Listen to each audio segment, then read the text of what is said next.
Magandang araw mga ka-idol yan.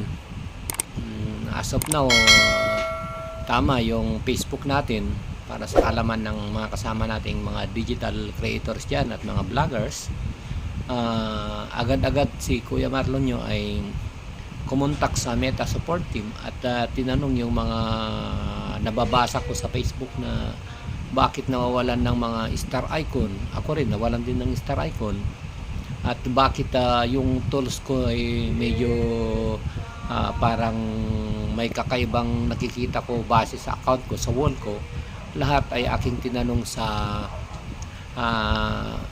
Facebook Meta Support Team at ang sabi nila ay as of now ay meron daw glitch na nangyayari o technical issues dito sa Facebook na kanila namang ginagawan ng paraan at siguro kung hindi matapos ngayon by next day or the other day siguro babalik sa dati at ayon pa sa kanila ay sa ngayon ay hindi nila masagot agad-agad yung lahat ng ating katanungan.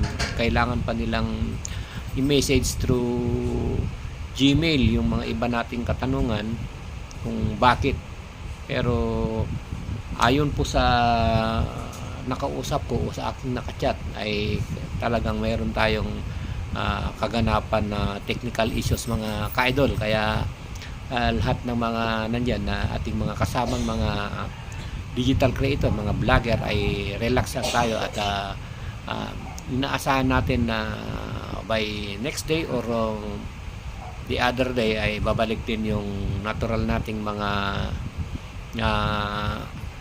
nandyan sa ating account o ano yung kaganapan na gusto nating makita. At yun lang aking ibabalita sa inyo dahil kagaya ngayon ay agad-agad din akong nag-react bakit ganun ang nakita ko sa aking wall or aking account. So once again, sa inyo pong lahat ay magandang araw po at keep going lang mga ka-idol at kagaya ng sinasabi ni Kuya Marlon ninyo ay hindi tayo mawawalan ng pag-asa, tuloy lang ang buhay at mga pagsubok ay kakayanin natin ito. Okay?